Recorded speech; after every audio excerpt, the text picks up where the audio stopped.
Richard A right कहाँ के रहने वाले हैं? अमेरिका।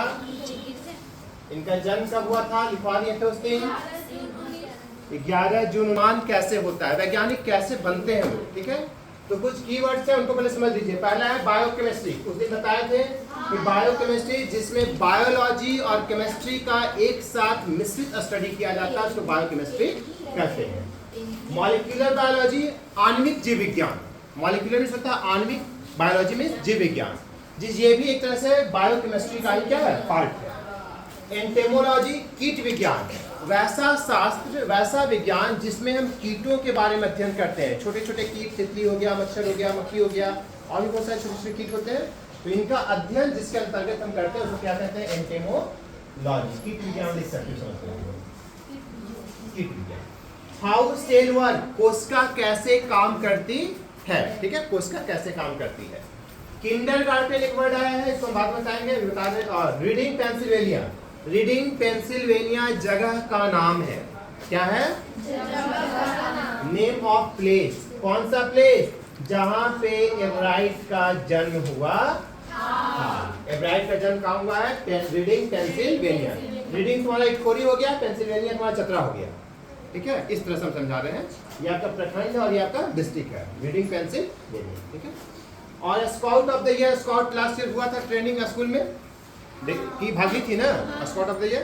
तो स्काउट ऑफ द ईयर वह ट्रेनिंग होता है जिसमें स्काउट एंड गाइड की ट्रेनिंग दी जाती है। स्काउट लड़के को कहा जाता है, गाइड लड़कियों को कहा जाता है।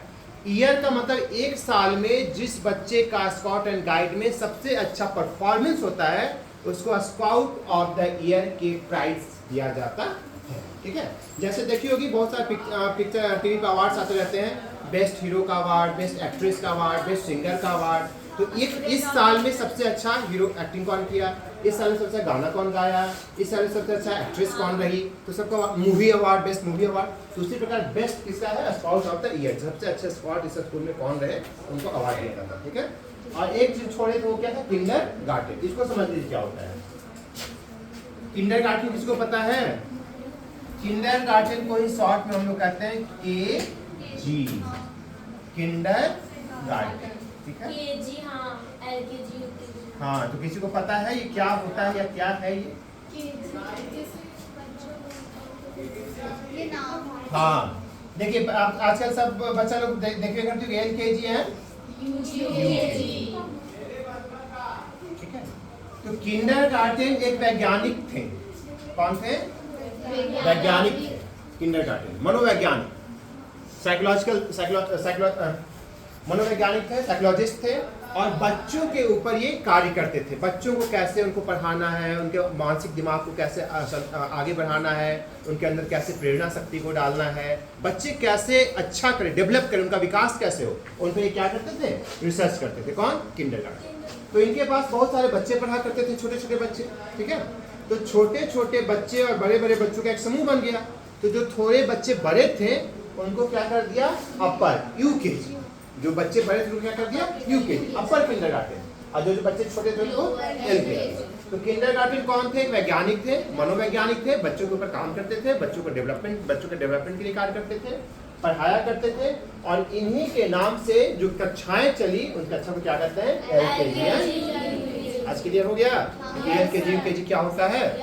ठीक, चलो और कुछ होता है इसमें श्रृंखला। जैसे हम जितने भी विद्यालय के छात्र या छात्राएं हैं वो सब एक श्रृंखला से जुड़े हुए हैं, है ना? ऐसा तो नहीं कि उस विद्यालय की छात्राएं अलग, क्लास की छात्राएं अलग, हमारे छात्र सब एक दूसरे से क्या है? जुड़े हुए हैं। फर्स्ट सेकंड होता है थोड़ी कि इस क्लास के लिए कि पूरे स्कूल के लिए, पूरे स्कूल के लिए होता है। फॉसिल्स, जीवाश्म समझती है?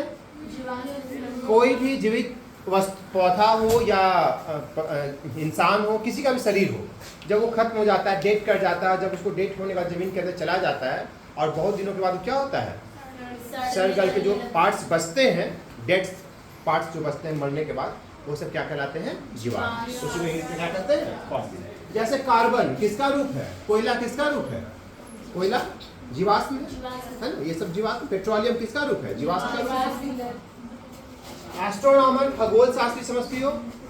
जिनको ब्रह्मांडीय पिंडों में बहुत इंटरेस्ट होता है। ब्रह्मांडीय पिंड कहते हैं तारा को, सूर्य को, चंद्रमा को, नक्षत्र को, ग्रह को, ये सब क्या है? ब्रह्मांडीय पिंड है आकाश में। तो इनमें जिनको रुचि होती है उसको इंग्लिश में क्या कहते हैं? एस्ट्रो। और हिंदी में क्या कहते हैं? खगोल शास्त्र। खगोल में से ब्रह्मांड है ना, और शास्त्र में जो उनके ऊपर रुचि रखते हैं, उनके ऊपर स्टडी करते हैं, उनका फॉलो करते हैं। गेज, गेज मीन्स होता है निहारना, किसी चीज को बड़े अच्छे से शांति भाव से उसके एक एक चीजों का अवलोकन करना को क्या कहते हैं? इंग्लिश में गेज कहते हैं। ठीक है, चलिए अब उसको पॉज करें। 2 एब्राइट की उम्र अभी कितनी हो रही है कहानी की शुरुआत में? 22 साल। एब्राइट महोदय 22 साल के हैं कहानी के शुरुआत में, और बताया जा रहा है farmer scout of the year, और पिछले साल, फॉर्मर मीन्स जो बीत गया, बीता हुआ, ठीक है, फॉर्मर पिछले साल के ये क्या रह चुके हैं? Scout of the year. Scout of the year बता दिया अभी, ठीक है ना, जो स्काउट एंड गाइड में जो एक साल का सबसे उत्कृष्ट प्रदर्शन करता है, लड़कों को स्काउट और लड़कियों को गाइड का अवार्ड दिया जाता है। Excited the scientific world with a new theory and how sales work, मतलब कि जब इनका 22 साल उम्र था तब ये थ्योरी पे काम कर रहे थे। वो थ्योरी कौन था? हाउ सेल्स वर्क, कोशिकाएं कैसे काम करती हैं। ठीक है, Richard H Everite and his college roommate, और ये अकेले नहीं थे, इनके साथ एक फ्रेंड भी था। इनका क्या था? रूममेट। रूममेट का नाम James R Wrong. James R Wrong, ये एवराइट के कौन थे? क्लासमेट थे, मतलब कि जिस रूममेट थे, हाँ, जिस जेम्स आर रॉन्ग, और दोनों ने मिलकर किस पे काम कर रहे थे? How cell work. कौन कौन? आर रॉन्ग और रिचर्ड एवराइट, ये और ये दोनों मिलकर काम कर रहे थे हाउ सेल वर्क पे। ठीक है,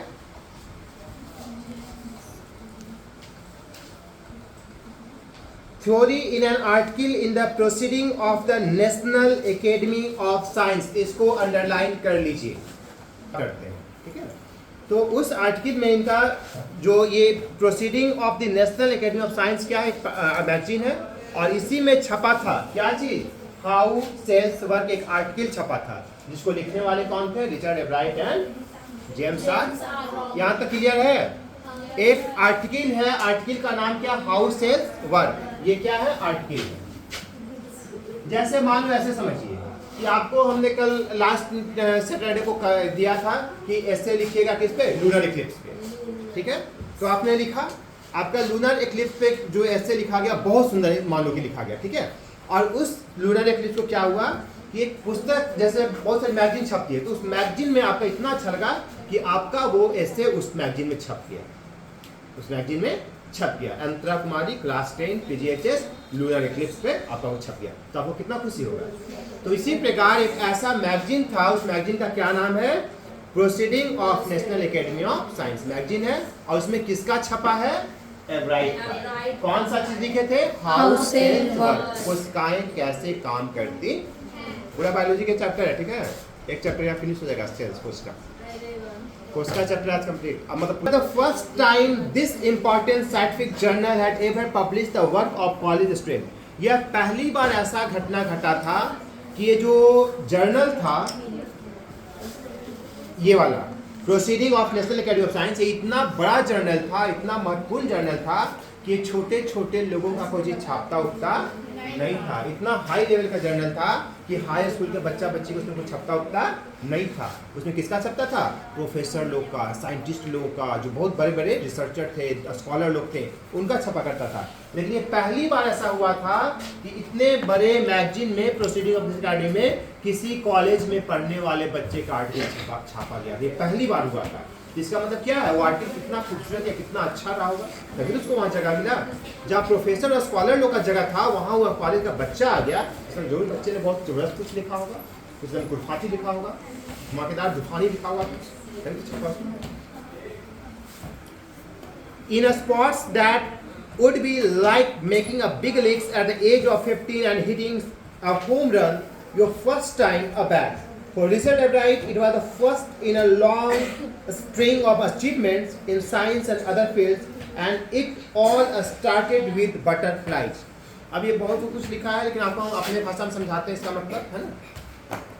मान लीजिए कोई बच्चा या आप लोग किसी को क्रिकेट में इंटरेस्ट है, क्रिकेट में, अच्छा ठीक है, मान लो कोई बच्चा जो क्रिकेट में इंटरेस्ट है, ठीक है, और क्रिकेट खेलता हो, बच्चा ज़्यादा बड़ा नहीं है, अभी ज़्यादा उम्र नहीं हुआ, ठीक है, और 15-16 साल का है और इतना अच्छा खेल रहा है, इतना अच्छा खेल रहा है 12-13 साल में, 15 साल में, कि उसको सेलेक्टर्स लोग सेलेक्ट करके कहाँ ले गया, वर्ल्ड कप खिलवाने के लिए। कहाँ ले गया, और वर्ल्ड कप खिलाने के लिए ले गया उसको, तो बच्चा वहां भी मार छक्का मार चौका मार छक्का मार चौका, वहां भी कमाल कर दिया है ना। बस इसी चीज को अगले पैराग्राफ में एक्सप्लेन किया गया है कि जस्ट वैसा ही है जैसे एक नए नए बच्चे को क्रिकेट खेलता हो और उसको सिलेक्ट करके कहाँ ले गया, वर्ल्ड कप में, और वहां भी क्या कर दिया, धूम मचा दिया। उसी प्रकार से एब्राइट एक नया नया बच्चा था, नया नया कुछ लिखना शुरू किया था, रिसर्च इनका चल रहा था, और इसका रिसर्च कहाँ आ गया, national proceeding of national academy of science में, और यहाँ भी क्या मचा दिया, धमाल मचा दिया, यहाँ भी धमाल किया। ये एग्जाम्पल ठीक वैसा ही था। चलिए अब इसको समझ लीजिए क्या कहता है। इन स्पोर्ट्स, स्पोर्ट्स मीन्स होता है खेल, ठीक है, स्पोर्ट्स मीन्स खेल।